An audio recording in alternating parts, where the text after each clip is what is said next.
following is a presentation of the Belly Up Sports Media Network. You're listening to the Sports Scramble Podcast, where four friends serve up a weekly plate of sports with a side of SEC bias. Now, here are your hosts, Chet, Jacob, Wade, and Tyler. Let's go! Chet, Jacob, Wade, and Neil, Nascar Neil today. What's up, everybody? Welcome to this week's episode of the Sports Scramble Podcast, brought to you by Belly Up Sports. I'm your host, Chet, and like I just mentioned, we got Wade and Jacob. Tyler's out there working in New Orleans, and we got Nascar Neil on for his first episode of this NASCAR's soon-to-be start of the season. How are y'all doing today, boys? Doing good. Very good. Glad to have NASCAR Neil with us pre-Daytona. So, yeah, the rumor is that NASCAR Neil's out there for Daytona. We'll see if he makes it. So, will he risk his job to hop over to Daytona for the day and work remote from the track?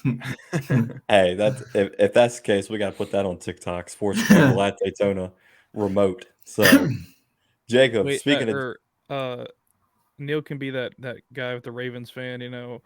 With the green screen, with the green walking around with the green screen. Yeah, you talking about races. the guy that got like famous on TikTok when he's like driving the boat and he's got this green screen behind him and he's like, "What was that? Can't hear you!" And he falls off the water skis. Or I would have to assume that's staged. Yeah, no, it definitely is. Don't try that one, Neil. Have you seen him now? He walks around with like a security entourage and he puts like butt implants into his jeans and he acts like people are staring at him. Yeah, no, definitely staged. But Neil, first episode of the season, how you doing? Doing great. Excited. Good. We'll hop into the NASCAR talk in a little bit, but the first thing I want to kick off in our non-sports related topic is the Chinese spy balloon that was shot down yesterday over Wade's home state of South Carolina. Always got to be South Carolina, man. Like, come on, why?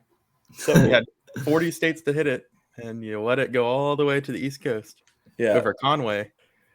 It cracked me up because it was shot down by like a fighter jet. Like you definitely could have like used different resources. Maybe, I mean, you probably didn't want to shoot it. Bullets go up, but they must come down. It was way too high for that. Yeah, I don't. Did he? How did they pop it? Did he shoot it with a? It was a missile. It was a missile. Oh my gosh, for a balloon. I mean, think about it. You know, it was like 36 kilometers up there. You know, how was you practically going to do it in a safe manner? Yeah, there's back and forth. Just put a giant dart attached to it. That's what I'm Let saying. somebody on a Delta flight shoot it with a 30-06 from. No, I think they should have had somebody in an airplane, like give all the passengers blow darts, and as they fly by it, have them somehow roll down the windows and just shoot out the side of the plane. Yes, everybody has windows. You just roll them down. It was quite large though. It was like the size of a blimp. So I mean, it needed some force.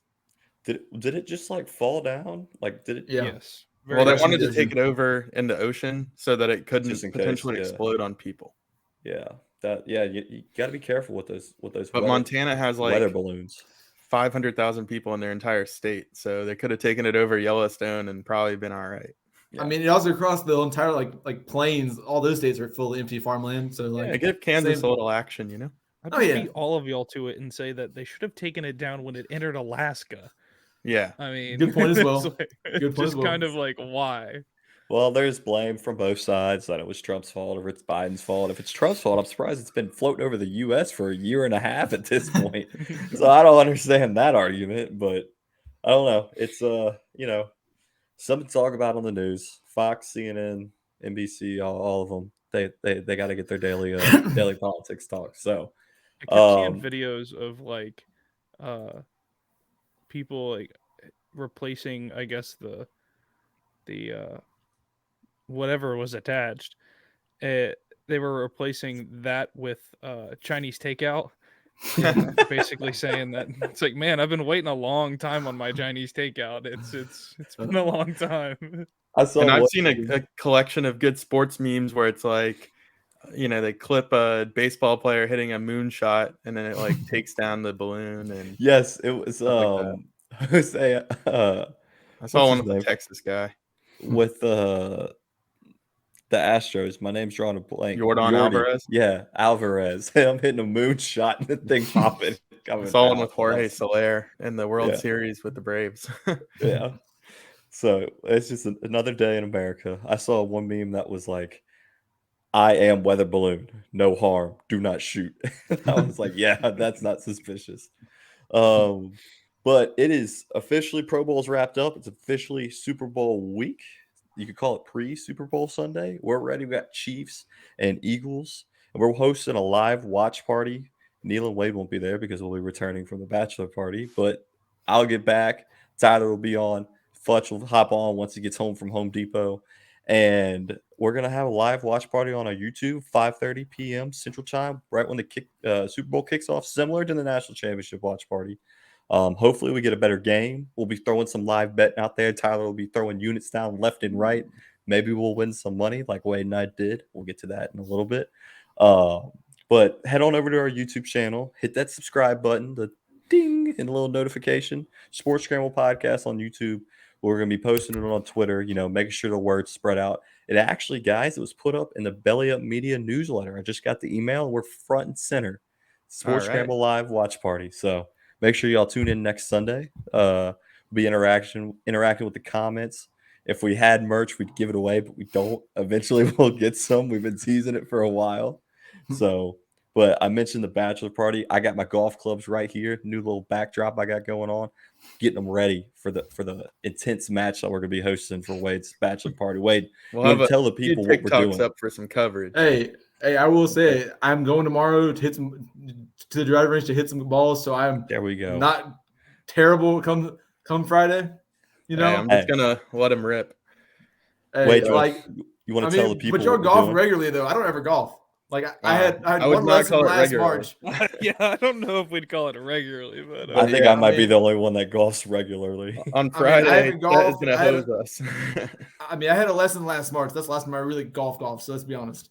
We are going to have a draft probably on Thursday night on this bachelor trip of mine, and we are going to have a variety of golf competitions, such as don't lose the magical ball or you get pegged in your balls. I'm just kidding. You have to chug them in here. Maybe some pirate golf where the winner of the hole gets to take the other person's driver for the next hole. I don't know. We'll work in some games, but we'll make it fun out there.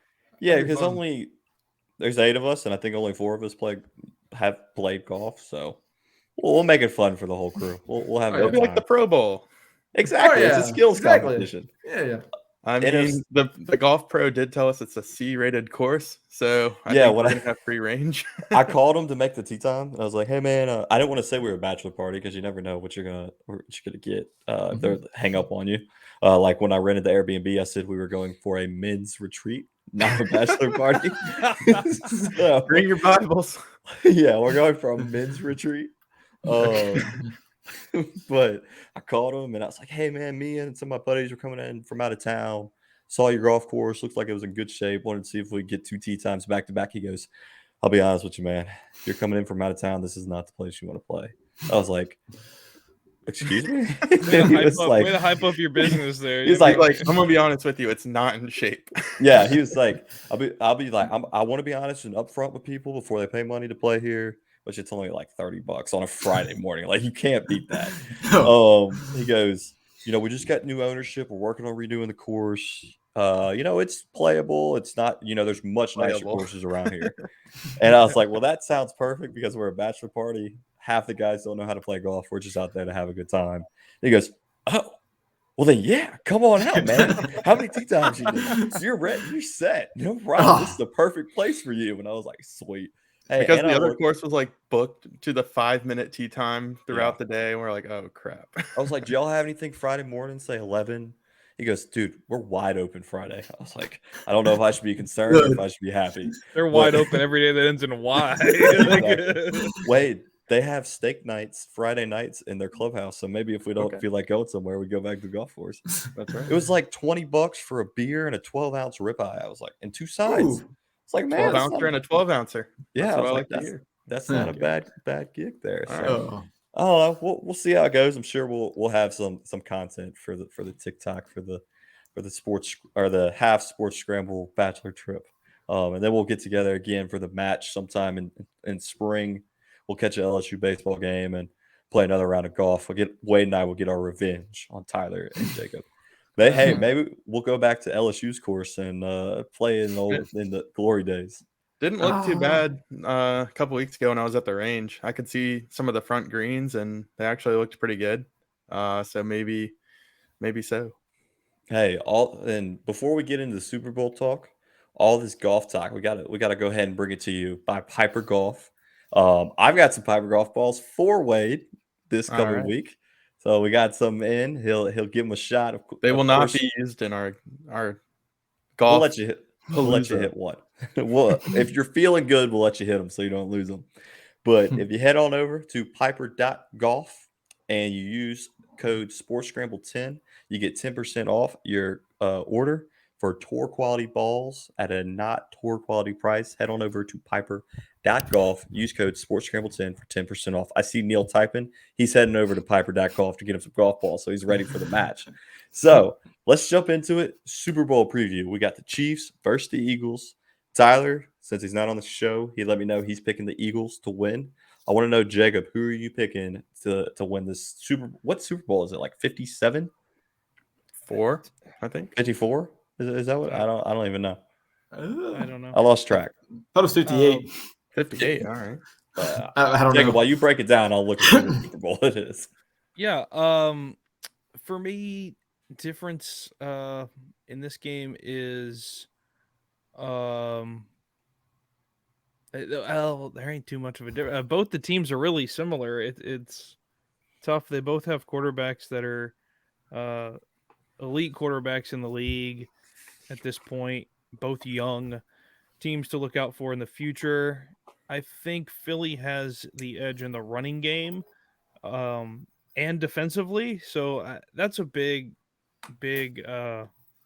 bold 72-point font thing for me is Philly's defense and their run game, because they ran all over San Fran. And of course, the 49ers are supposed to have a pretty elite defense. I know, given the circumstances, we can't talk too much about that game. But I just think that there comes a time when defense is going to win you a title. And for Philly, I think this is the opportunity. They've only lost one game this year with Jalen Hurts as a starting quarterback, and I don't think this is going to be their second loss. I think they'll be ready for it. As far as Kansas City goes, I don't think they have the depth that they need, especially when they were dipping into guys that hadn't played most of the year halfway through that Cincinnati game. The guys just that haven't had enough time on the field. I think that's the difference for me. So, do you want my prediction? Yeah, let's hear it. Haven't given it away. Prediction? So, I'll take Philly to win. I'm going to go 34-21. I think they win. A blowout.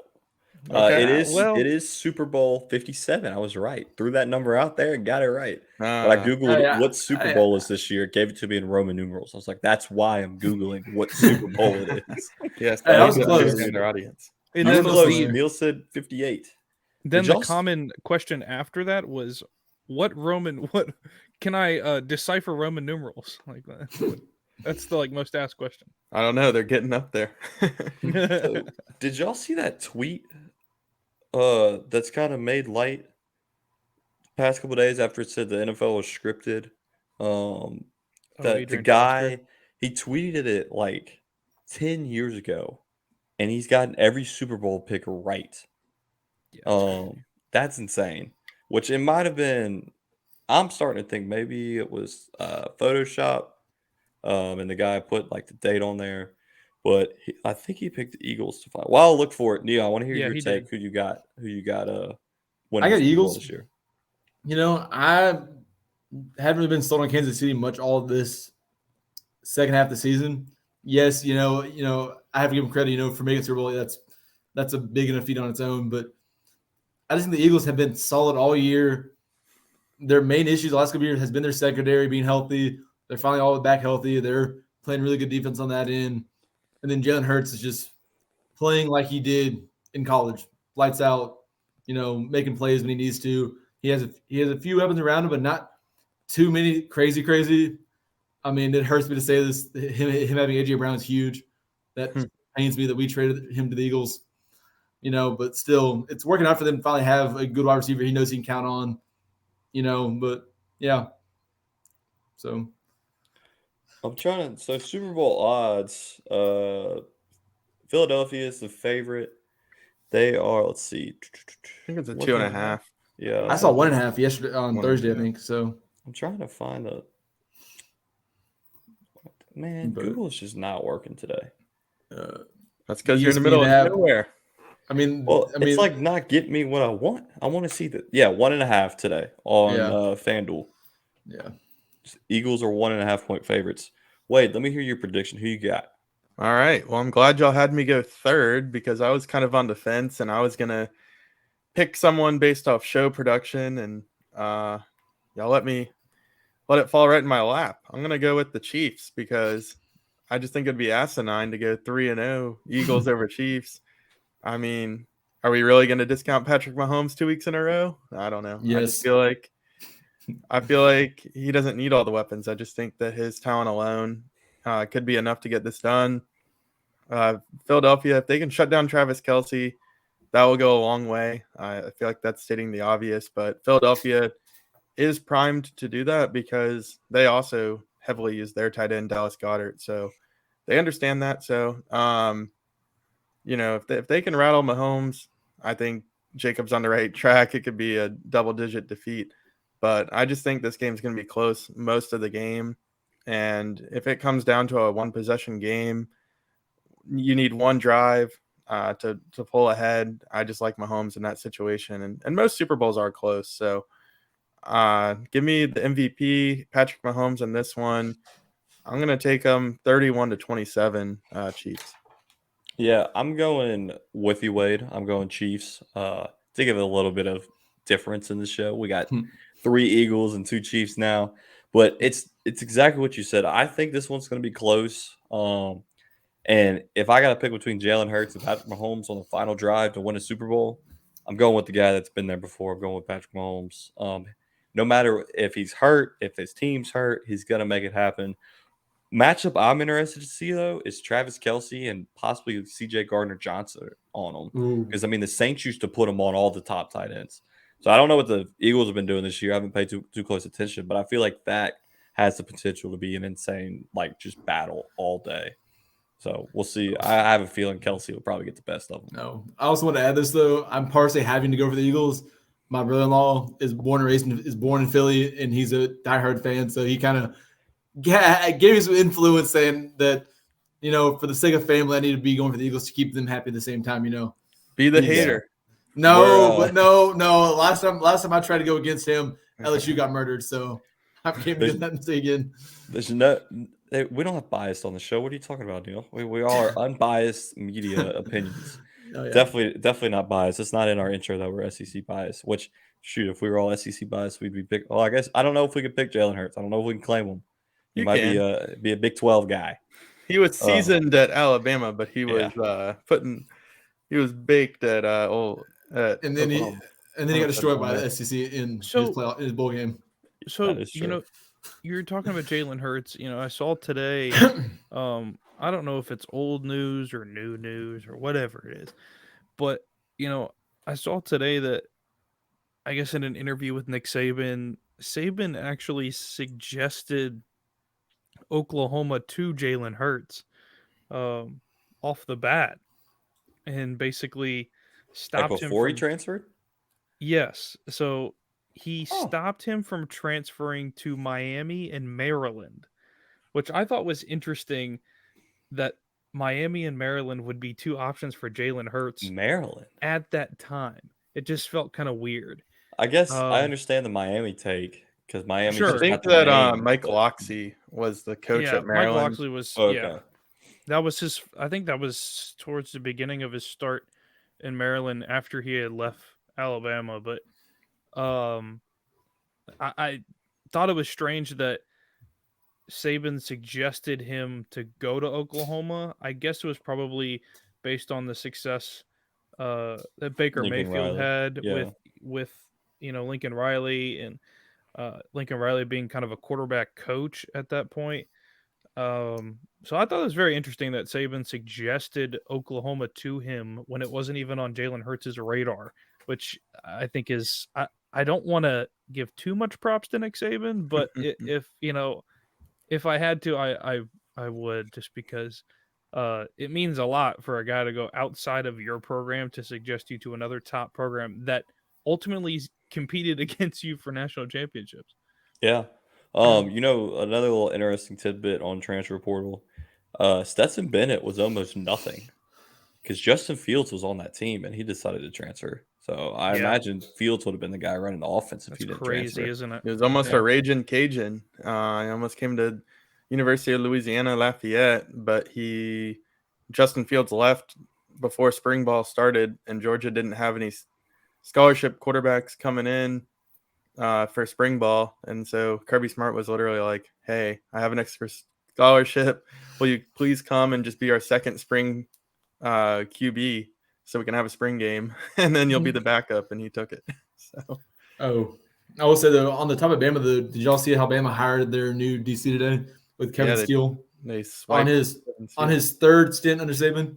It's and probably his fifth SEC school. Yeah.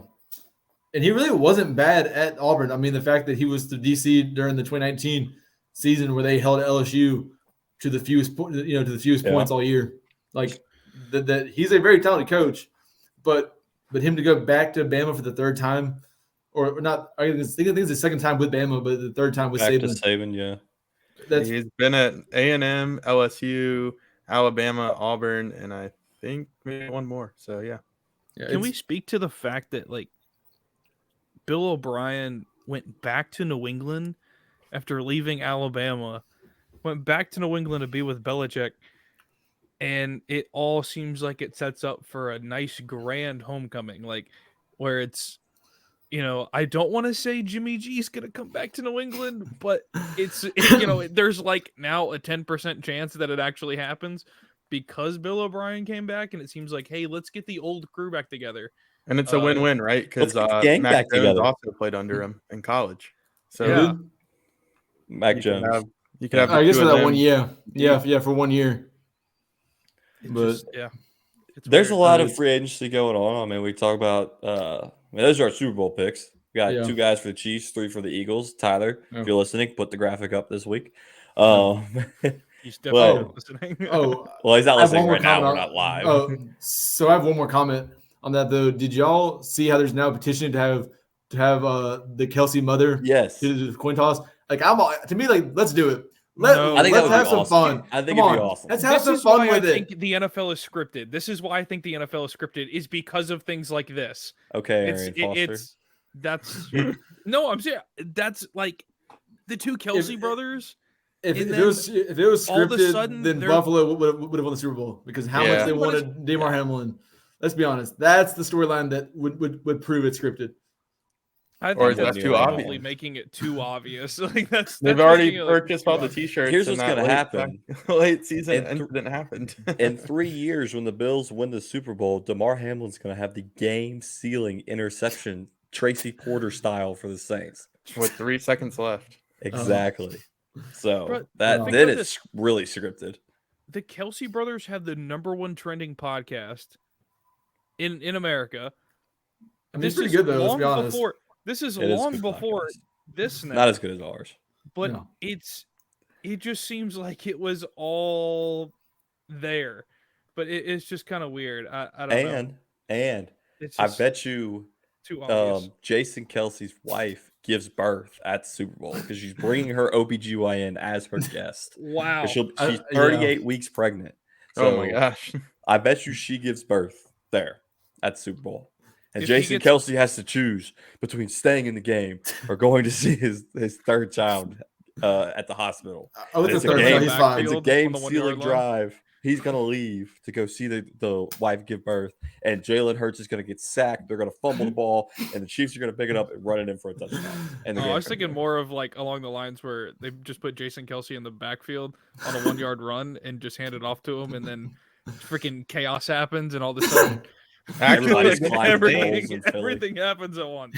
Kelsey did a center sneak, which is definitely illegal, but he snapped it to Hurts, and then Hurts like didn't get a good grip on it, so Kelsey just continued to run with the ball, and nobody called it When did that happen?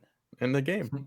Like, what happens? Like, really, what's the rule if he snaps the ball, but he only snaps it like 2 inches and then like picks it back up after he snaps I mean, it? if he's It's the behind the ground? line of scrimmage. It was definitely illegal because he never let go of the ball. Oh, okay. I'm saying then if in he that does case, let go yeah. of the ball and like he kind of sets it on the ground, like Like, what if he snaps it to Hurts and Hurts grabs it and then hands it back to him and then he just barrels forward for a yard? Legal no, forward no, handoff? no, I don't no, know. no. He snaps it. Kelsey busts through the line and then just a quick, shovel pass to the center. They're ineligible to catch. Yeah, that's true. They're You can ineligible run. downfield. Yeah, the lineman Hey, can't. pre-snap, they make him eligible. Oh well, yeah, but Well, if I don't you think come you out can and tell line me up your on the center is line like eligible. Yeah. I'm gonna If lock they you down. announce the center is now eligible, everybody and their mama knows that the ball is going to the I'm center. having the on nose guard play. just wipe him out at the ankles. Just Bro, what dive was Chop that block the game? crap out of him. what was that game where they kept announcing Ezekiel like Elliott style. what there was a game there was a game earlier this year where they were announcing like every play. It was Yeah. like this guy is eligible. This guy's Oh, eligible. have you been to It a was the Saints same game? guy. Yeah, it It was the was Saints weird. game. That Because was the Cowboys offensive, too. yeah, the It's just offensive over lineman and was lining over. up his tight end every play, and they had to announce it every time. Yeah, that's the Saints and Horrible. Cowboys special. Yeah, Yeah. but Hey, we've got our words. Super Bowl picks in.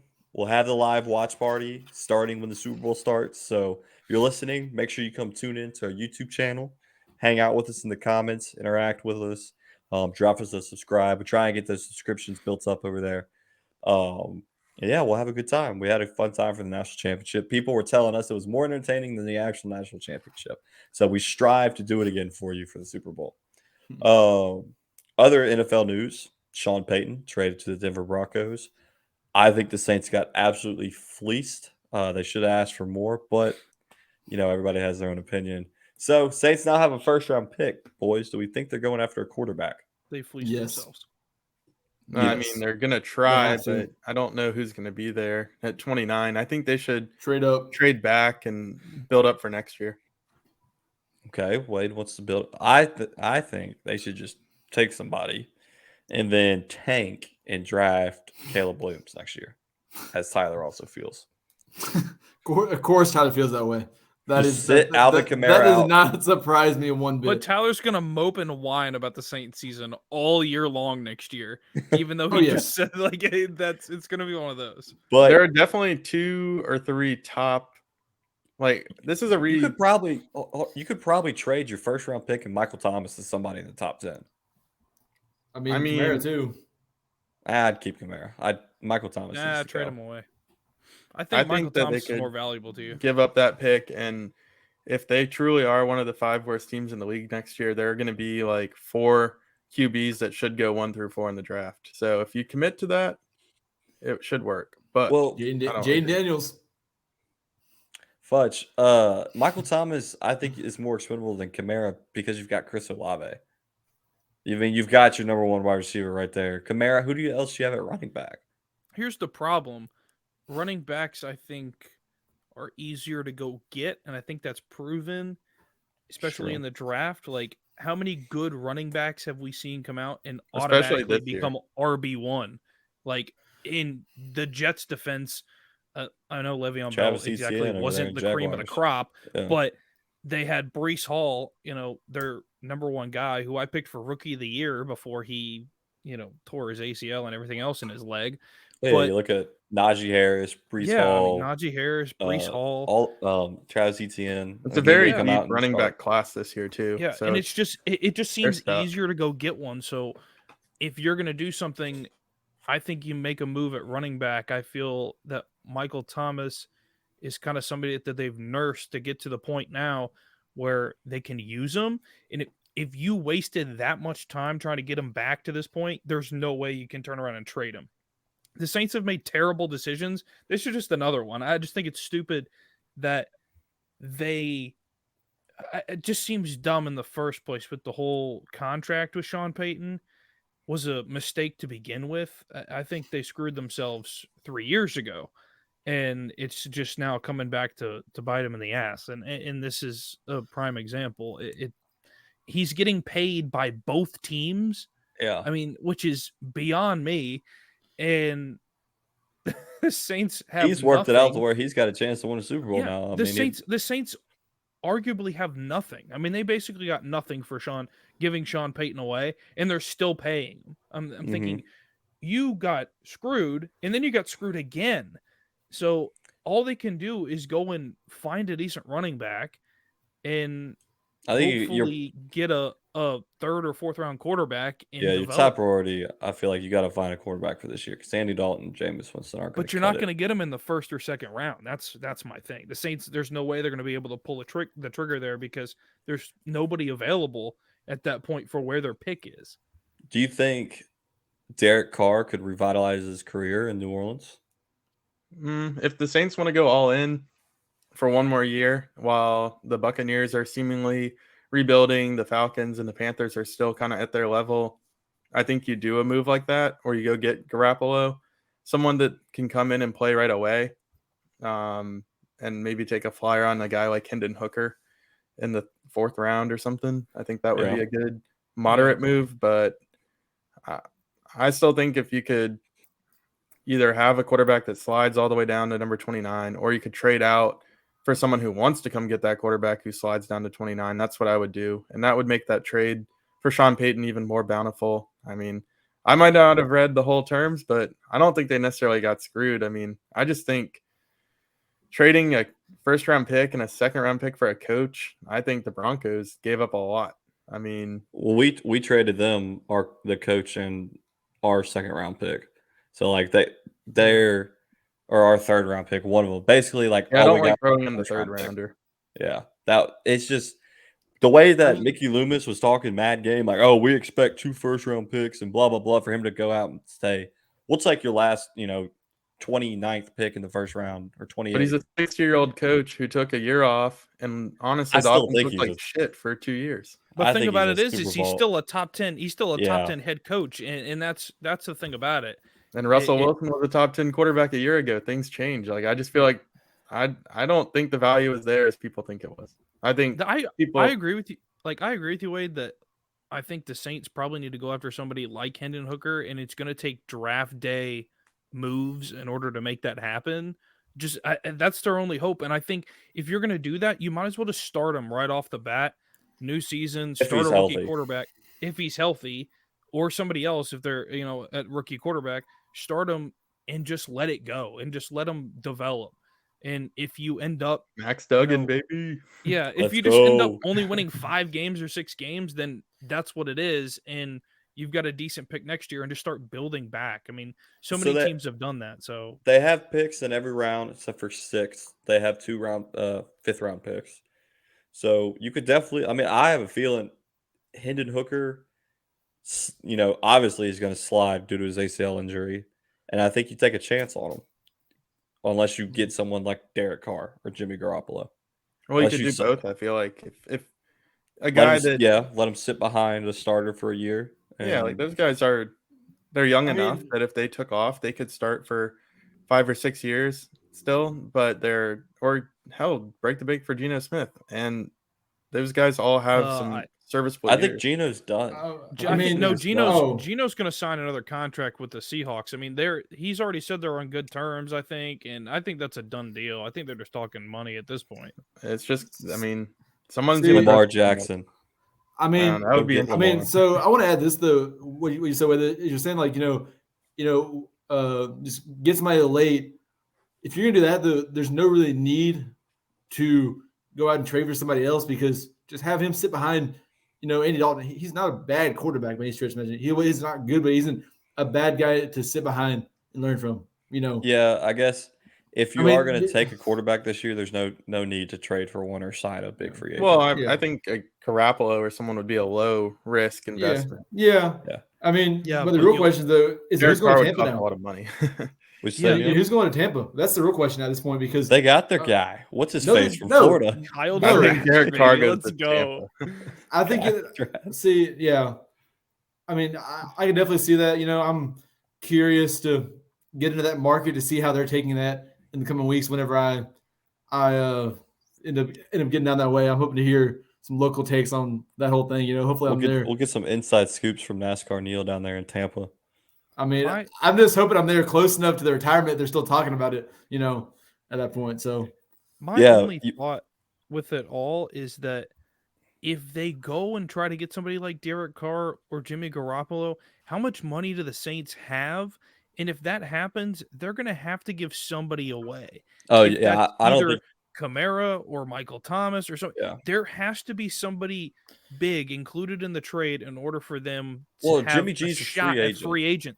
But they're going to want so much money that you can't sign him for, a pack of crackers. I mean, no, Jimmy G can't be asked for that much money because he's coming off injuries like this.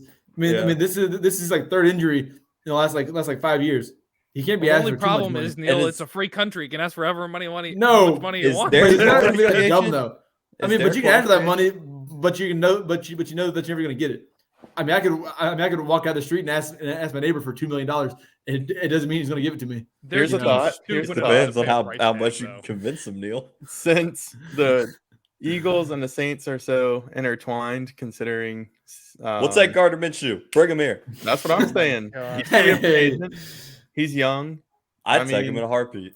He would fit in great in New Orleans. Yes, he would. I'm not saying he's the face of the future, but he could probably be a cheaper veteran. Yeah. You call him a vet though? Yes. He's been in the NFL for a minute. In this NFL, yeah. If you've been in the league 5 years, you're a vet. Two franchises, potentially a third? Or no? Derek Carr, no. He's It'd have under to be a contract trade. that they're just taking, but they could release him June 1st, and there's a dead cap hit. Or there's a very minimal cap hit, I believe. What about a Rodgers for Carr swap? That'll probably happen. Go for it. No, I think it'd be very interesting. It'd be so interesting. Him and Devontae Adams back together. It'd be awesome. Back together, man. That'd be awesome. Where's the chaos creator? Oh yes. my god! That's what I'm saying. No. Where's Aaron Rodgers going? Where's he going? He's going to Pebble Beach, and he's gonna live out there and stay out there for the rest of his life. He's going to the Jets, man. He's gonna go to the Jets for 2 years, and then the Vikings are gonna get him. He's following that's the future the for Brett all Favre Packers quarterbacks. That's the future now for Packers quarterbacks. You have a record-setting career for the Packers. Then you go to the Jets for a couple years. Then you retire Minnesota. And Kirk Cousins will be out of Minnesota by then. So. Do we think Jordan Love's the new starter in Green Bay if Aaron Rodgers is gone? I'd love for it to happen. Is he on your dynasty league? Yes. I had a feeling that was going. Another quarterback who did retire, Tom Brady. You think it's final, Jacob? Is he done? Is he hanging up the hat? Yeah, I don't want to be sentimental or anything. Don't cry now, Jacob. It's okay. It's a safe space. So, for those of you that know, listening to the episode, that I'm a Patriots fan, and everybody dogs me. They dog me because they just think I'm a Patriots fan because of Tom Brady, and I have to explain that. Yes, Tom Brady was starting. Of course, when I was Tom Brady is a monumental person in your childhood development. That's a father figure for you. No, he's not. I don't want his lips on my lips. I'm good. So I mean, as far as the Patriots go, I will always write that one down. I will always be a Patriots fan, and it's I'm grateful for what Tom Brady did for the organization for 20 years, but I can't say that the only reason I'm a Patriots fan is because of Tom Brady. And if Tom Brady came back now, I don't think it would be the same as it was before. And, everything is fine in the world. Do I think he should have retired when he left New England? Yes. I don't think he had any business going to Tampa. But he needed the villain origin story. Dude, he's the villain of the NFL. He doesn't need to be Thanos down there. And there's no need. After 1 year in Tampa, he went down there and proved that he could do it. It was easy, piece of cake. All right, he should have retired then. He won the division with a losing record, and he lost his marriage. Do we think him and Giselle get back together now? No, it's over. No, she's living it up with her trainer. Oh yeah. I think he's got a new girlfriend too. She looks just like her. It's like That's twins. fake, dude. That's fake. It's got to be. It is. He's got a robot made of her that he keeps in his basement. It is so fake, bro. Yeah, no. Tom, I think he's done. Did you see the sand? A bottle That of is sand so insane. sold for And I'm proud of $90,000. America because nobody's bid on it yet, so that's good. Yeah, I didn't Okay. sell. It was just They bid. listed it at $90,000. Yes. I didn't know No, that was that. good. No, that was There were 60. 3 bids. There were 3 bids placed. Oh man, I was proud For of how much? America for 5 minutes. The dude could have just taken a picture there. Well, I guess he did have the newspaper. I guess it's pretty legit, but it's sand. It's like buying somebody's bathwater. Give me a break. Yeah, I think he's done. I think he's retired. But if any of y'all want some sand from that spot, I'll bring y'all some back. You need to go find it, Neil. You got to go find it. I'm sure. You Find that Google it. spot. Yes, Yeah. get you some sand. Keep it in a nice No, jar. Neil, you need to do a retirement speech from there as well. Please do it. Do it. NASCAR Neil's retirement. Give a I will- long-winded speech and say, Just word "Psych, for I'm word. back." Exactly. See that if I have that, there's a good chance I'm gonna with a rental car, and I'll find that beach on that Saturday and go send y'all some videos for the TikTok for y'all. That'd be perfect. NASCAR Neil retires on the beach, and then we cut to psych. I'm coming back for another season of NASCAR, baby. Let's get into NASCAR. Hey, okay. Tell us what you saw today. We had the preseason race. It is what actually are your still thoughts going on on the right now. season? Actually, Wow, it that's is. a long race. Yeah, it's they're not counting caution laps. It's You just texted over me that halfway. It was like on the final lap. so- Neil, how there. long does it take to go around a football stadium? So Not that what it long. is though is so today's event is the Clash. It's a Clash. It's up until last year. It's always held at Daytona, part of Speed Weeks, kind of a preseason, kind of warm up kind of thing going into the season. But this is the second year they've done it at the LA Coliseum. They built a quarter-mile track inside there.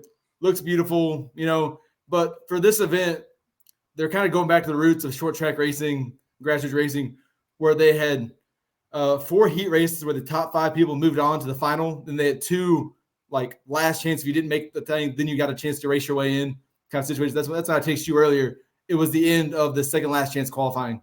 But now they're in the main event, which started a little while ago. They did a halftime. They did a halftime in the midway with a concert from Wiz Khalifa. They did a concert at halfway. At a NASCAR? I have a Wiz better Khalifa? solution At LA. for you. So this is no. I will say this is at the LA Coliseum. So they had But it's Wiz Khalifa did the Khalifa. halftime. At a NASCAR show. It's like Did Ray they- Shamar did the halftime show at the Super Bowl at the So last year they had Pitbull. Pitbull. I mean they had Yo, Pitbull last year. Pitbull? But All right. Pitbull's also but granted that Pitbull is a NASCAR team owner. But hold on, let's take a step back here. I think we all know the general consistency of who watches NASCAR. General population, I'm going with like Luke Combs out there or something. Big country singer. I mean, like, a lot of the pre-race shows are country singers. Like of the 3 races I went to last year, 2 of them the pre-race show was country. Wiz of the pre-race Khalifa and Pitbull for the halftime show in NASCAR. Win in LA, man. But it's also LA though. Like I mean, That's true. That's true. I think also last year they had Ice Cube. I think. Oh my gosh. But it's LA though. So We're talking about it. This might get a little dicey here. We might get canceled for this, but we're talking about a show or a sport that used to have Confederate flags at the races, and now they got Ice Cube performing. But it's LA though, so you got to think about the market you're in. It's the live golf of NASCAR. You're trying it's still like it's bring the gaps together. Yeah, I mean it's I don't know whoever they had for I love it. for the pre-event show. I had no idea who they were. Those are some rapper, and the first song was the same words for over and over again. And it was like, okay. If we're gonna do that for NASCAR, then we need to have like symphony orchestras for football halftime shows, and like just whip out the symphony. They're already at having field. Rihanna. Yeah. Well, there will be. but- All right, Neil. But then Pro Bowl is boring. People don't like it. It's flag football. Mhm. NASCAR is Hey, I playing in a enjoyed it. football stadium. I think we know the obvious solution here. Have a race going on with a football game going on in the infield. The purple in the infield. Hey! You can do that. I mean, at Bristol. I mean, that a few years ago they had that. No, I want the at Bristol football stadium track. I want the tiny track. That would be awesome. But We're onto something here, Wade. Oh yeah, It'd be more of like a basketball game that would have to. I mean, and this is something like to one thing anymore. They have to be watching like two screens. Can you imagine? I'm going to say this though about this event though, compared to last year, like they are, because last year there was a whole part shortage going into the season. Teams were being scared to break anything. It's also the first race with this new with the newer car, but this year because they have all the spare parts, they are beating and banging, making moves. Last night during practice, there was banging. Is that the terminology we need to start saying for NASCAR? Because I love it. Yeah. I mean, that is this season. I mean, that is the relative thing. You know, Chet, there's a race not far from you that you need to go to this year in March. Let's do it. It's down Austin. Is it Coda. March 15th? I'm kind of busy that weekend. I don't know when it is in March. No, it's not that week. I think it's the weekend after. I think actually. Or March 17th. I'm busy that night. I'm with you that night. But it's around that. It's around that time though. But I will say this is the big year for NASCAR. It's their 75th anniversary as an organization. So they're trying to bridge the gaps between the Confederate flags that used to fly and have an ice cube as your 75 years. Hey, you can even bring back the original vehicles, like have them out there. But hey, Chet, speaking of your point, though, our current race leader is Bubba Wallace right now at the class right now. Boom. NASCAR scripted too. No further comments. But I mean, we're tiptoeing the line here. No, but I mean, Tyler's probably the only one with professional training in this regard, so he's not here. Everything. No, but I mean, it's very exciting. I'm excited. It's 75th anniversary. The actual anniversary of the famed meeting at the hotel in Daytona Beach was back in December. I saw a bunch of articles talking about it because it's 75 years. That's a big anniversary for an organization. They came out with this awesome new logo. Huge fan of it. It's a diamond logo with their normal stripe style of the diamond. Really cool looking. But NFL just hit 50, huh? Or a few years ago? No, 100. That's what I thought. That was 100. 75 is a big deal. Neil, I saw something about NASCAR bands Chase Stain's Hail Melon move. Yes. What is that? I was going to get into that later on. And later on thing, talk about some rule changes, but I was off we had a lot of driver changes this offseason, which is kind of exciting. Some crazy ones like Kyle Busch, the famed Rowdy, is changing manufacturers after his very long run at Joe Gibbs Racing to RCR. I know we kind of talked on it last year when it happened, but Michael Jordan owns it or something. No, that's a different driver. That's the next list, which is Tyler Reddick, whose seat Kyle Busch is replacing, is going to 45, which last year was ran by Kurt Busch until he got in a bad wreck during qualifying at Pocono, had to retire. But he's going there. He's actually doing not bad. I mean, I like the guy. He's one of the guys I follow closely. You got AJ Allmendinger, who is known as the road course ringer. He's going back full time. He's the ringer. That's what he's called. The dude's road course ringer. What a because name. It's an old term back in the day. When they didn't run a lot of road courses, teams would bring in one guy to run the road courses to try to get you points and stuff back in the day. So it kind of stuck around. The dude's a phenomenal road course racer. He should have won a race last year running part-time for this team till he got spun out. Explain road course. What does that mean? It's more like street racing? No, road course is just like non-ovals. Just non-ovals. NASCAR run typically non-ovals. It's like it's when they're okay. I got what you're saying. Got some turns. You got to turn right. Yeah, you got to turn right, actually. Yes. They have 6 on the schedule. They are running a street course in Chicago this year, 4th of July weekend. They're closing down the streets of Chicago and letting them do it. That's going to be crazy. It's going to be bizarre. I don't know. How fast do you go in those races? I mean, can't be top speed. I mean, you can get 100, on straightaways. And it's like a diamond shaped almost. It's like a diamond or a figure or so not diamond. It's a figure 8, but they don't actually cross over. Like the turns back up to each other, kind of. Okay, but, I get what you're saying. But then, that's pretty cool. I'm not a fan of it personally. I don't like. Is it at Chicagoland Speedway? No. This is in downtown Chicago. Downtown Chicago by the river. 4th of July weekend. Yikes. Yeah, it's going to be. That is going to be an issue, man. Somebody's going to get hit. Some poor bystander. I mean, they are shutting down the roads, bringing in the safer barriers from, bringing the safer barriers. It's like Formula One Grand Prix style. Yeah, exactly. I mean, similar to how like that with the IndyCar series, they do one in Nashville, they do one in LA. In LA. Well, I'm not a fan of it. I'm not a big road course racer fan. I'm not a big road course fan in general. So like street course doesn't really. But Neil, you like dirt track? I do love dirt track. That's not very traditional. It is very traditional, though. It's very, very traditional in the roots of the sport. But another big news though is Jimmy Johnson, the famed 7-time champion, and arguably to me one of the top 2 drivers of all time. He's in my list as number 2 all time. Bought an ownership stake at what was formerly Petty GMS. It's now Legacy Motor Club, which the name's kind of out Jimmy there. Johnson is like one of the top dogs. And now, didn't you say that can delay his Hall of Fame entrance? I'm in the opinion it should, because he is planning on running select races. Like he's trying to qualify for Daytona this year.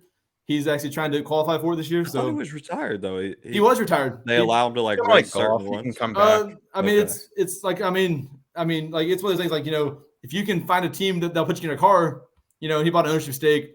They haven't said how much of it is, but he's kind of taking over the face of it. The Petties are Richard Petty's getting old. That's what I'm thinking of. Richard Petty. Yeah, with Richard the cowboy hat and the heck of a mustache. Yeah, he bought into that team. Petties don't own much of it. They're more like a face. Speaking of it, I mean, this is the first time season since the founding of NASCAR that the name Petty has not been on a race car, NASCAR, since the founding. I'm going to tell you, Neil, my NASCAR knowledge goes back to when I owned NASCAR 06 for my PlayStation 2. And I used to play that, so I'm all about getting into NASCAR this season and learning what's going on. Remember, text me like I'm like I don't really mix much races. Another big news is Kevin Harvick is retiring this year. The 2-time champion at Stewart Haas, over the 4-car and the famous Busch Light car, very iconic sponsor of the sport lately. That's Chew's car right there, the Busch Light car. Yeah, he's retiring. It also got announced just a couple hours ago that he's going into the Fox booth next year as their third full-time person. So with NASCAR, is that pretty common when you have a former driver become an announcer like it is with football? It's pretty common. Like every NASCAR, they like to have a driver in the booth and they like to have a crew chief, the former crew chief they can cut to. NASCAR is unique where half the season is done by Fox, the other half by NBC, and they each have their booth style. Like right now with Fox, the last year and this year they're doing it where they have Mike Joy, which is the legendary voice of NASCAR. If you've ever heard, he's very famous. He's been calling races for almost 30 years. The dude's very iconic voice and thing. He's in there with Clint Boyer, who retired 3 years ago from Stewart Haas Racing. He retired, goofy kind of guy. And then he did a year with Jeff Gordon. Then Jeff Gordon stepped aside to take a bigger role on the ownership side. But then now you got Kevin Harvick driving in. He's done some Xfinity races on Saturdays when they're at the track. On Saturdays that they're done, that they like to try to bring some of those guys in the booth just to try them out, kind of thing, for the give him a little audition. He does a good job. I like it. I think he does a good job. He's very smart. So I'm excited for that. It's a big deal, and he's actually, for him though, he's the last driver to ever drive in the Winston era, which is the historic era. Winston was a sponsor until they banned cigarette sponsorships, and also. Make that bag, man. Bring it back. But also, some people don't realize Newports, baby. Let's go. People also realize, though, he had one of the toughest. He was put in one of the toughest positions in the history of NASCAR. He had to hop in the 23 car to replace Senior after Senior died. Dang. After Senior died in 2001, that team, they took a couple races off, and then he was the driver. He was driving an Xfinity series for that team at the time, and they tapped him to take over. And I think it was the first or second race back for that. He won Atlanta for that team. And it was a healing moment for the sport after 2001, but still. But I'm excited. We got some other things. I'm curious for this season to kind of preview the season a little bit on that side is will the parity continue? Last year we had 17 different winners, Hey, it's better for the sport. For the year before you had what? Harvick or Hamlin? Was it Hamlin that won the majority of your events? It was Larson. Larson won like 10 races that year. Or- But it was a COVID year. It was a COVID year. Hamlin and Harvick both. Shortened. Yeah. No, it wasn't. No. They ran a full season, but they but they're racing like Sunday, Wednesday, Sundays. Very condensed. Staying in the Carolinas, but they went to Darlington like twice in a 2-week period. How many races are there? There are 36 point paying races, kind of championship. There's two non-point paying races, which is a Clash today, and then the All-Star race in the summer. Which getting to that though, that's my next point on the list. Going back to North Wilkes-Barre Speedway for the All-Star race this year, which is a legendary. What is it? Tackle or flag? No, yeah, it's a full short track race. It's see, NFL, they go all in. See, dude, to win the race, you have to knock them off the track, like flag football. I will say though, I went to the All-Star race last year because it was the weekend I moved to Texas last year, and they did it. They did it Texas and stuff. But this year they're going back to Wilkes-Barre, which a campaign started. It's North Carolina, North Wilkes-Barre, famous track, short track that Dale Jr. convinced them to revitalize, and they did a month of like local series racing, late models, super late models, that kind of stuff. They did that last year for a month. They did a month of racing there, and it did so well that they announced they're doing the All-Star race there, which is awesome.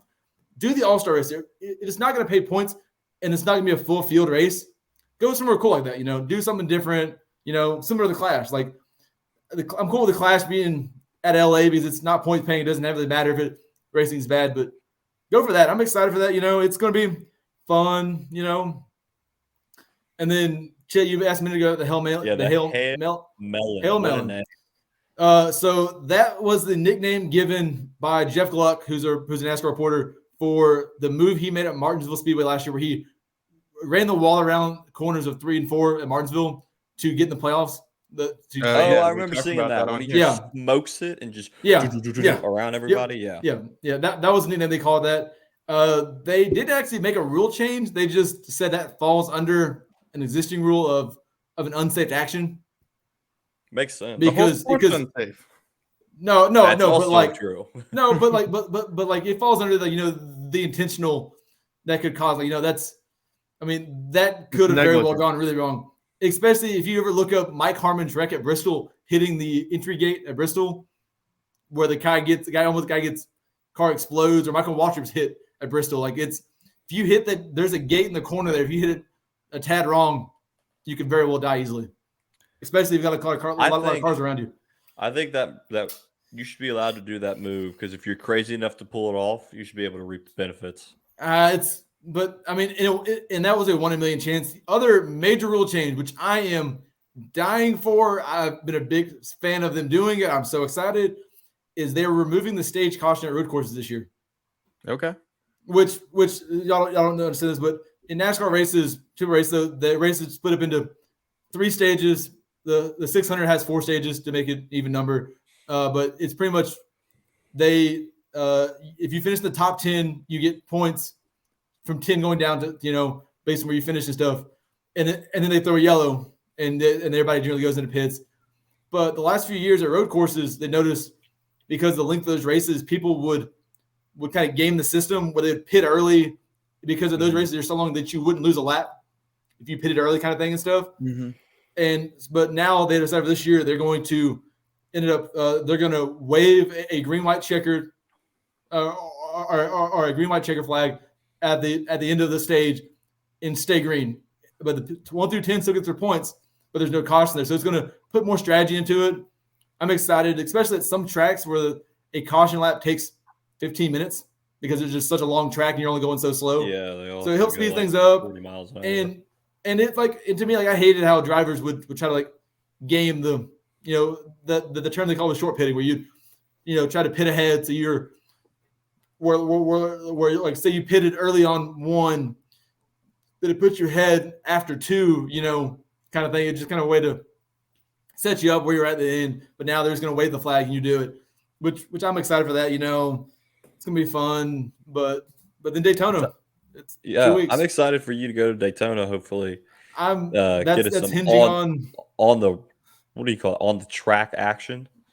I'm excited. It's just one of the things. I work for my company. I work for. I have an office in Tampa, and they're talks about me coming down there for some work. Here in the next week here next week, and I'll go sometimes for 2 weeks or 1 week. And if I go for 2 weeks, I'll be there over that gap weekend. It's a 2.5 hour drive. I'll rent me a car and make it over there for Sunday action, and then drive back late that night. For work on Monday. But yeah, I'm excited. It's going to be a fun year, and with Daytona is we actually have a lot of open cars trying to qualify and a lot of big name people trying to get into the race. Where with Daytona, because it's such a big name race, a lot of teams that don't run full time, they're not one of the 36 charter teams, they'll try to make it into the race. And how they do it is you have qualifying and 2 open cars can get on speed qualifying alone because they run a 40 car field. But then 2 people have to get in during what they call the duels, which is, I think, Wednesday or Thursday night. It's 2 miniature races with everybody runs in, and then the highest finishing open car from each race gets in. And this year you have some big names like Jimmy Johnson's trying to get in. The dude's 7-time champion. He's trying to get in. Travis Pastrana. They don't have like an exemption if you're a Nope. previous champion. They have that. Travis Pastrana's trying to switch over to NASCAR. He switched back to NASCAR. He ran NASCAR years ago. Okay.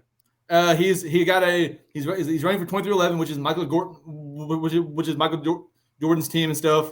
That they run the open car, and so he's going to be trying to get in. Hopefully he can drive a car, so hopefully he'll be able to get in on speed maybe. But with their weird testing rules, his first lap in the car is going to be qualifying. Oh wow! Yeah. Because they're doing. He's got to be on point. I mean, there's simulator. I mean, he can be in the simulator doing simulator work, but it's and he's one of the things where he's always wanted to do it. His sponsor for everything else is going to sponsor it for him. That sponsors him and all his other activities. They're sponsoring it. They're already a sponsor in the sport already for Noah Gragson, so it's for it isn't that big a deal for them on that end. But then you also have people like Timmy Hill is trying to get in, who's a experienced Xfinity car driver. Dude's really talented, could get in with on what is practically a third RCR car. You got a couple other big name people in the lower series that are going to be running in, that have experience in NASCAR, that are going to be trying to qualify. So the duel is going to be interesting because it'd just be insane to have Jimmy Johnson not make the main event. Like the dudes. I mean, that is Jimmy Johnson. Like, what do you expect? Do you really expect him not to make the show? Like, how can you allow that to happen? Or Pastrana, because like Pastrana's already bringing a lot of eyeballs from his side of things. It's going to be. Mm-hmm. I'm excited. There's and some of the other smaller names, people like who I've known, I've watched in the lower series. It's going to be exciting. It's going to be a fun week, and if I get the opportunity to go, I'm excited if you get down there to go and maybe get some sand from Tom Brady's beach and good ticket to Daytona. And it's one of those things. That's a bucket list for me. It's tell your company you gotta go. You all want to go to I mean, it's one of those things. Like it's one of it's one of these. That if I'm happy to be there over the weekend, I'll do it. I don't know. Hopefully, I'll know more this week whenever they tell me when I'm actually going. Because Neil's volunteering for everything. Just send. I'm always about But yeah, I'm excited. I'm trying to go to. My goal is to go to 3 races a year. That's my goal now that I have to. I'm going to go to the fall race over at my house. I may go home to Nashville on my birthday because they're racing there on my birthday. Then maybe me and you, Chet, will go to the one down in Austin. That'll be cool. That'd be a fun time. That's a beautiful track. It's a road course, so it's not like the true NASCAR side, but it's so it's the one I now want to know see. it's not a street race. Yeah. I think it should be a street race. Just throw them out there. If you want to go to an oval, Chet, if you want to go to an oval, come up to my house this fall. I want to see a street race, man. And that's a beautiful track. The ticket gets you in. You can walk around where you can go bring your own chair in and sit wherever you want. It's a pretty cool experience. I got a guy that sat behind me at the last race I went to. He's like, "Hey, I'm going. We should go." I'm like, I might have to come. I might have to meet you down there. But yeah, it's be fun. That's cool. Yeah, well, we're excited for the NASCAR season. We're excited to have you on throughout the season, kind of give us updates and go from there. I'm excited too. Let's hop into real quick a little bit of basketball talk. Kyrie Irving made headlines this week demanding a trade. He's off to Dallas. Him and Luka are the new backcourt for the Mavericks. Maybe Neil and I will make it to Dallas to see a Mavericks game. Mark Cuban, if you're listening, hit us up. But yeah, I figured Kyrie was going to the Lakers. Fudge, you didn't want him going to your Grizzlies, but did you see him going to Dallas? No, I didn't see him going to Dallas. I don't think. Well, call me crazy, but I don't think it changes anything in Dallas. They didn't solve any problems. I don't think they solved any Just issues added that another piece they to the have in puzzle. Dallas. They added another guard. I think the Nets actually won the trade, to be honest with you. They get Dorian Finney-Smith, who is a really good two guard in Dallas, good role player. They get Spencer Dinwiddie. He's going back to the Nets. I feel like he's been on that team like 4 times. Yeah, and he's an excellent guy off the bench, and he's kind of the captain of the bench, will you say? But I think that they won in the deal, but it seems a little weird that there's 2 draft picks in there for 2029. But whatever. Looking far ahead there. Yeah, we're looking pretty far ahead for the Nets. But the NBA might be gone by 2029. Who knows if they're even around? Yeah. But it just seems like Brooklyn won on that deal, and I think it's probably setting up for KD to leave next. But I think I just don't think that they solved any problems in Dallas. They need size, and they don't have good size underneath that skill with size, I guess I'll say. Because right now, all it is Kristaps. Because what you're doing is, Luka was your best player on the team, obviously. Your guy that was really the only guy on the team that was producing any amount of points. Dallas isn't going to win games unless he scores 40 plus in a game. All you've done is taken the ball out of Luka's hands, put it in Kyrie's hands. You're running clock off. Kyrie's not going to give up the ball, every trip down the floor to Luka. That's just not how it's going to go. I think Dallas could suffer from this.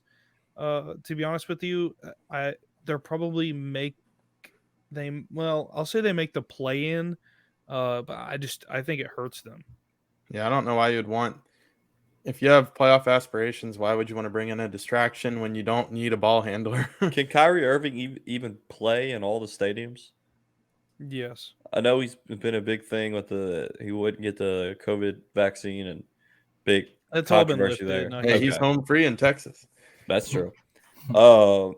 Other basketball news before we get into it, though, we got to say who's bringing us this basketball news is our friends over at SeatGeek. If you, I've got to read for it, so give me a second because we got to make sure we make it official here. But live sports are great on television, but the feelings of being at the arena is a priced experience. And for this game I'm about to mention, you're going to want to be in the arena.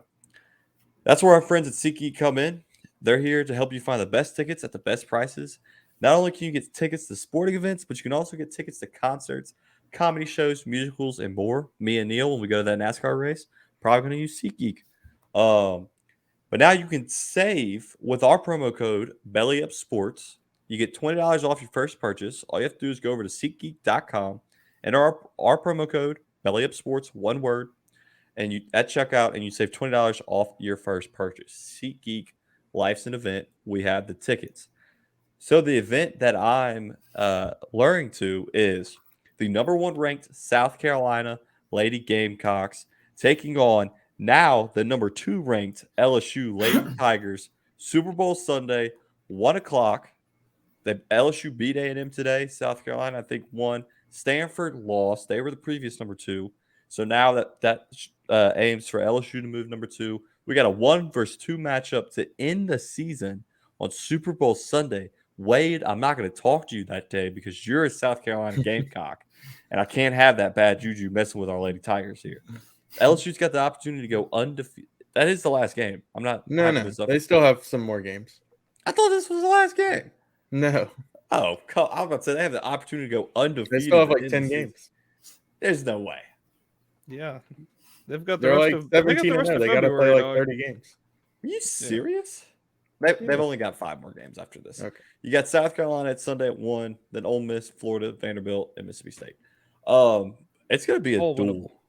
It's presumably they'll be playing for the SEC championship as well, and will both be 1 seed. So really kind of sets up to be almost a potential best out of 3 series.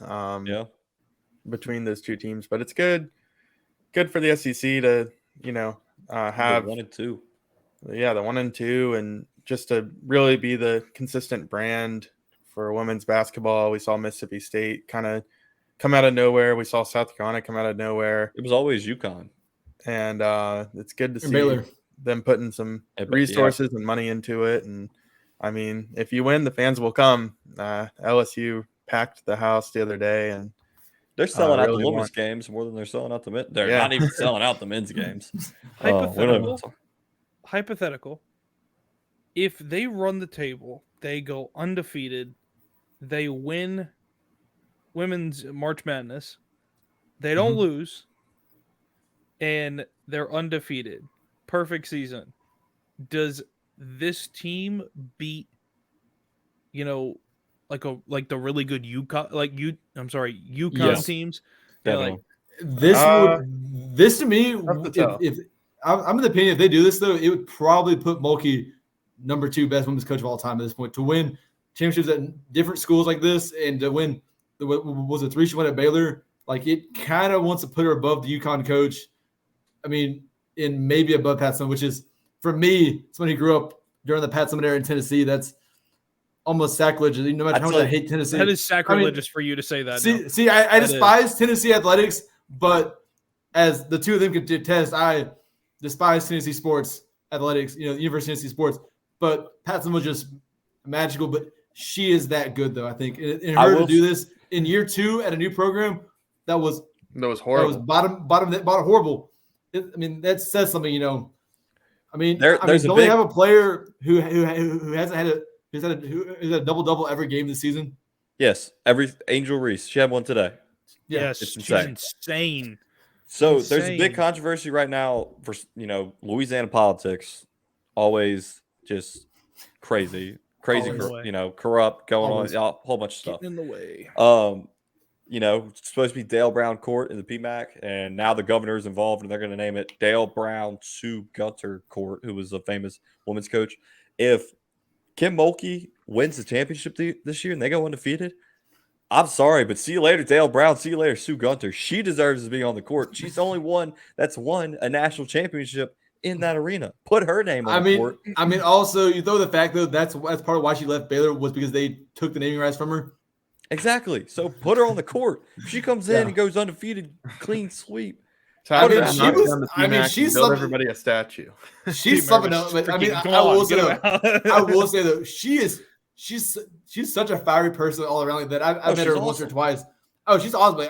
She came by back when I was still working at LSU. She came by one day, or I was at the stadium. She came in for something. She was really nice, but she was fiery like she was on the court. She's super fiery. But I'm here for her because she's that good though. And I'm not a basketball person. I hate basketball, but I've almost watched some of those games this year.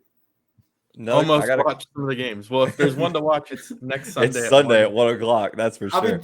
I'll be driving home, but I might throw it on my phone maybe and listen to it. Another question for you. If this women's team, like Jacob said, clean slate, wins the national championship, Kim Mulkey, best coach of all time, gets named on the court, as she should. Wait, I noted it down. We're making that in TikTok. Let's take it, whatever your name is, Louisiana governor. What's his name? John Bell Edwards. Yeah, Bell Edwards. It should be Kim Mulkey court, not this other stuff. Is this team which one's remembered better? I guess maybe that's wrong. Which team is held in a higher bracket at LSU? 2019 LSU football or 2023 or 2022-2023 LSU women's basketball? Oh, come on. Don't make us do this. Could you say that they're the same level? It's slightly below because it's a sport that no one traditionally cares about. And Neil breaks the ice. Yeah, he's got a point, but I think Kim Mulkey is changing the conversation about women's basketball. LSU fans like watching winning product, and they will support any team with anybody from any background, and that's really nice. But football definitely reigns supreme. I think this puts them on in the same conversation, though. No. It makes them the best in school history. Yes. So in that regard, Chet, yes. Because we consider 19 LSU the best LSU team of all time, and then football wise, this team would obviously be the best women's team for LSU all time. So yeah, in that regard, yes, but accomplishment in its own right for sure. Yeah. I think it's going to be tough to run the table through the tournament because that gets grueling. I think you put Joe Burrow and Kim Mulkey shaking hands outside the PMAC. But if anything, if they're deciding who to name it, they should name it Shaquille O'Neal Court. He's best thing to come out, or I guess Ben Simmons, number 1 pick. Name it Ben Simmons Court. If you're going by that logic, I don't know. That's a little crazy. I'm still in the camp of knocking down the PMAC, making it a tailgate area, and putting the basketball arena where the track stadium is. Yeah, just build a whole new one. We already know the stadium on River Road old and yeah. Ooh. But all right, let's get into. We got two last things. We got our dog of the weeks. Here's the intro.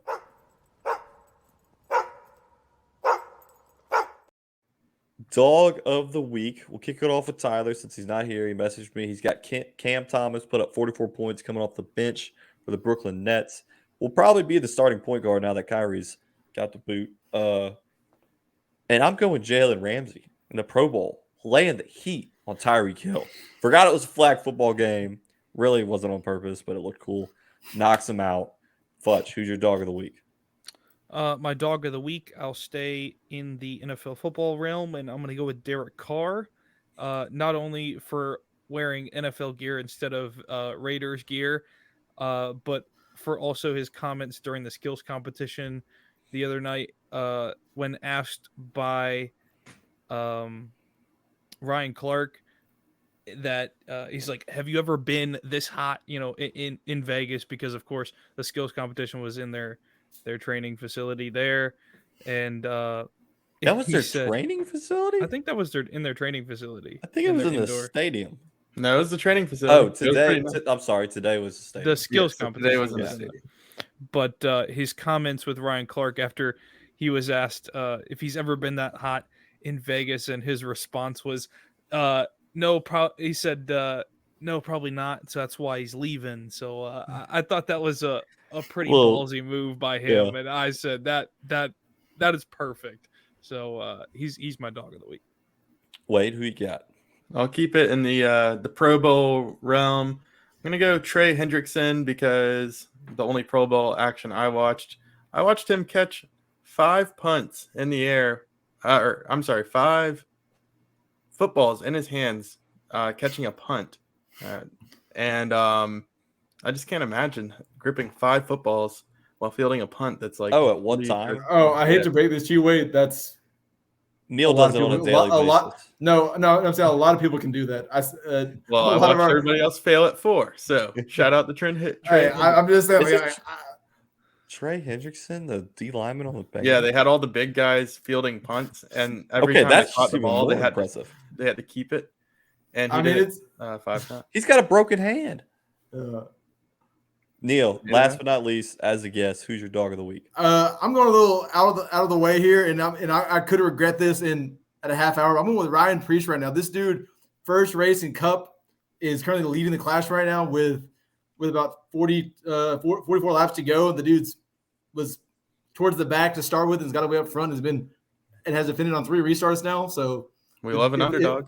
If it is, and he was kind of a situation was that one of the team owners said, I want him in there, and the 2 owners got in a fight over who was going to drive that car, and he ended up going into the car and replacing somebody else. So it's the dude's currently first right now with no real help around him. So if he pulls this off, there'd be a crazy underguard story here. So that's my guy right now. I've been watching it. I've been watching my phone while we're recording most of the day because it's actually here. But he's been really good. So that's my guy.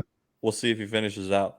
In other news, before we get to our famed TMZ Sports segment of the week, Wade and I cashed again for the cut. We had Kevin Streelman, Colin Taryn, Joel Damon, and Kevin Kisner to make the cut in the AT&T Pro-Am. All 4 of them were way outside the cut line after the first day. I was not an optimist for this one. It was like plus 5, plus 4, plus 3, plus 1 were their scores. Cut line ended up being -1, and we squeaked in on day 3. Colin Tarrant shot 7 under or something like that to make the cut. So me and Wade making money, keep it rolling. We're gonna do it again next week. You got the fun tournament this weekend with the waste management. Yeah, the waste management this coming weekend. That's always my favorite tournament. And you got the Super Bowl, and you got LSU South Carolina. People, go to SeatGeek. Use code BellyUpSports. Yeah, use SeatGeek code for us for the Super Bowl. If we get 10%, that'd be a nice little kickback. Yeah, really. Another thing you should use is Fanatics. You should head to our link, get your waste management gear, get your LSU gear, get your Super Bowl gear. We threw it out. I had a replica NASCAR. Yeah, everything. The whole car. You head on over to fanatics.93n6tx.net/sports scramble. Get all your team gear. And Fanatics, of course, is bringing us this week's TMZ Sports segment of the week. You've got DeJounte Murray gifted huge box of Chick-fil-A Polynesian sauce. Endless supply. Lifetime supply. He was given to it by one of the rookies. So that's got to be a pretty good rookie gift there. Apparently, he's obsessed with Chick-fil-A. He plays for the Hawks, right? Does he play for the Hawks? So he's already in Atlanta, in the home of Chick-fil-A. Polynesian man. You know why they gave it to him? Do what? Do you know why they gave it to him? Because he said he loved it. Well, not only that, but he hit the game winner last week. Oh, look at him! This man's hit the game winner, so they pay for play. The wrapping paper is the Instagram comments on his post where he said somebody likes Chick-fil-A. Huh. That's awesome. Yeah, so congratulations to DeJounte Murray with your Chick-fil-A. He went from one of the worst teams in the league to getting Chick-fil-A? year's worth supply of Chick-fil-A sauce. There you go. Hey, that'll do it for you. Chick-fil-A sauce. Now. Yeah, I'd be on for the Chick-fil-A sauce. Wow. Not a huge fan of the Polynesian, but to each their own. I don't know. That's good. Right. That's good. I like Chick-fil-A sauce better. But that's all I got. Neil, NASCAR Neil, we appreciate you coming on tonight. We'll have you on throughout the season to break down the NASCAR news. And I'll see you next week. We go to take down Wade in our bachelor party golf. I don't know. How do you know Neil's on your team? Because Neil might be my first pick. Okay, he's going to control my team. Neil's the only one practicing for it. So Neil. I'm going to the drivers tomorrow after work for an hour. He's going to hit. Send me some film. Club style. I'll be doing good. No, don't send Wade film because then Wade's going to pick you. We got no. It's you film, man. Wade, you're good. I'll help you out with your swing, Neil. You send it over to me. Fine, I'll take the South Carolina team. Yeah, we got the groom and the best man are going to be the team captains, and then we'll pick from there. I thought that's going to be fun. Yeah, I like that. It's fun. Well, of course, we won't have our show recorded on Sunday. We'll do it probably the day after Super Bowl on Monday, break down the game. But we'll have our live watch party Sunday, 5:30 on the YouTube channel. Come check it out.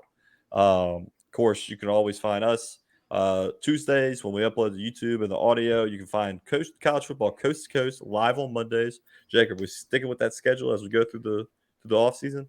No, it's kind of all over the place right now. We probably won't record tomorrow. It's kind of a hectic one. I've got the team to deal with and some other things. Got the hockey team and Home Depot. Yeah, can't catch a break. But yeah, it'll probably be on Tuesday. So look out Tuesday or Wednesday for that episode. Okay. Well, that's all I got. I appreciate everybody listening. We hope you all have a wonderful week.